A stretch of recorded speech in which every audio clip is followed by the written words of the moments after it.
ঢাকা বিশ্ববিদ্যালয় কেন্দ্রীয় ছাত্র সংসদৰ ডাকসু বিপি ও ছাত্র শিবির নেতা সাদিক কায়েম অভিযোগ করে হয়ে চট্টগ্রামত পুলিশের উপস্থিতিতে হক স্ট্রিট ও চাপাতি দিয়ে হামলার ঘটনা ঘটিল, কিন্তু পুলিশ এতে নীরব আছিল। গতকালকে আমরা দেখতে পেয়েছি পুলিশের সামনেই এই ছাত্র দলের সন্ত্রাসীরা বহিরাগত নিয়ে এসে চাপাতি দিয়ে হকি স্টিক দিয়ে তারা শিক্ষার্থীদের উপর, শিক্ষকদের উপর এবং ছাত্র শিবিরের নেতাকর্মীদের উপর হামলা করছিল।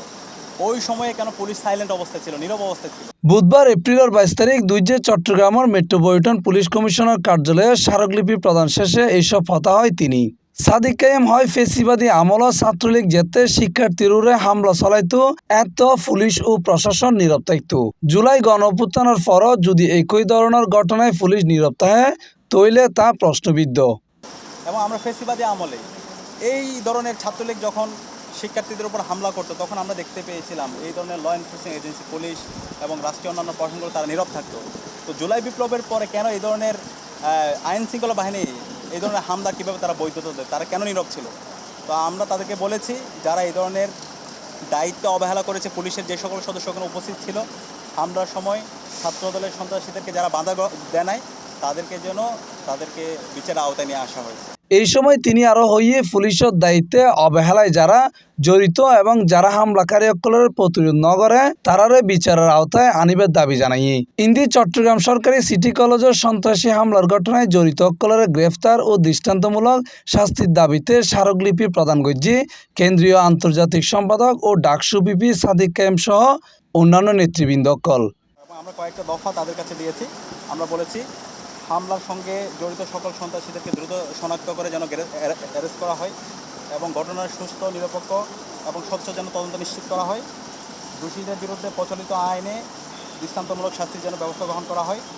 একই সাথে দায়িত্ব অবহেলা ও নিষ্ক্রিয়তার অভিযোগে সংশ্লিষ্ট পুলিশ সদস্যদের ভূমিকা তদন্ত করে প্রয়োজনীয় ব্যবস্থা যেন গ্রহণ করা হয় এবং শিক্ষা প্রতিষ্ঠানসমূহে শিক্ষক শিক্ষার্থীদের নিরাপত্তা নিশ্চিতে কার্যকর ও দৃশ্যমান পদক্ষেপ যেন গ্রহণ করা হয়। একই সাথে ভবিষ্যতে যেন ক্যাম্পাসে কোনো ধরনের যেন সন্ত্রাস এবং সহিংসতা না হয় সেটার জন্য আগে থেকে যেন প্রশাসন অ্যালার্ট থাকে এবং যে কোনো ধরনের ঘটনায় যারা দোষী তাদের বিরুদ্ধে যেন দৃষ্টান্তমূলক বিচারের আওতায় নিয়ে আসা হয়। তো তারা আমাদেরকে আশ্বস্ত করেছেন যে এই সমস্ত সন্ত্রাসীরা আছে তাদের নাম সহ আমরা পুলিশের কাছে হস্তান্তর করেছি, তাদের ফুটেজগুলো দিয়েছি।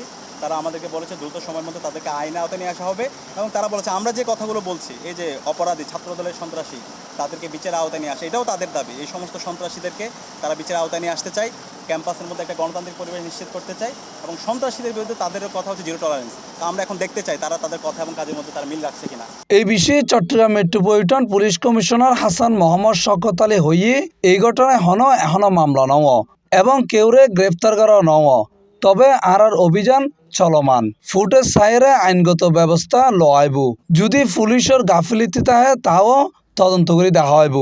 যেটা আমরা প্রথমে বলেছি এখনও বলছি, এটার বিরুদ্ধে আমাদের অবস্থান জিরো টলারেন্স। এখন সেটা সে যেভাবেই হোক না কেন, যেই হোক না কেন, আপনি বলেছেন পুলিশ যদি থাকে কাউকে ছাড় দেওয়া হবে না।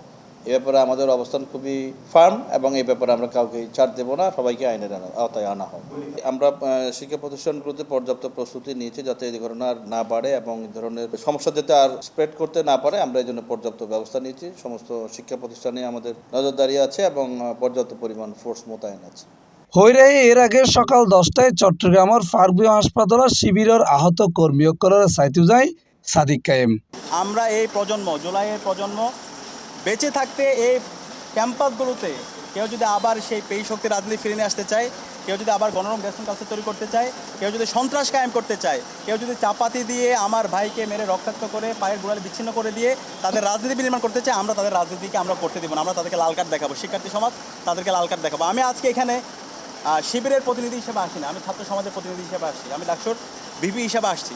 এই ধরনের সন্ত্রাস ক্যাম্পাসে বন্ধ করতে হবে, এটা মাননীয় প্রধানমন্ত্রী তারেক জিয়াকে নির্দেশ দিতে হবে সুস্পষ্টভাবে। যিনি হচ্ছেন স্বরাষ্ট্রমন্ত্রী আছে তাকে নির্দেশ দিতে হবে এই সন্ত্রাস চলবে না। ক্যাম্পাসে শিক্ষার্থীরা আছে পড়াশোনা করার জন্য, শিক্ষার পরিবেশ নিশ্চিত করার জন্য। সুতরাং এই ক্যাম্পাসে আপনি প্রকাশ্য রাজনীতির নামে চাপাতি নিয়ে ঘুরবেন, নামদা নিয়ে ঘুরবেন, হকিস্টিক স্টাফ নিয়ে আপনি হামলা করবেন শিক্ষার্থীদের এবং হামলার পরে এর ধরনের এই যে ছবি মনে করবেন আপনি হামলা করবেন, চাপাতি নিয়ে ঘুরবেন, তারপর আপনি দায় মুক্তি পেয়ে যাবেন, এটা কিন্তু হবে না। ছাত্রলীগ এই ধরনের সন্ত্রাস করেছিল, হেলমেট পরে চাপাতি নিয়ে তারা হামলা করেছিল, কিন্তু তারা রেহাই পায়নি। 17 জুলাই তারা ঢাকা বিশ্ববিদ্যালয় থেকে পালাইছে। C+ TV, Chittagong.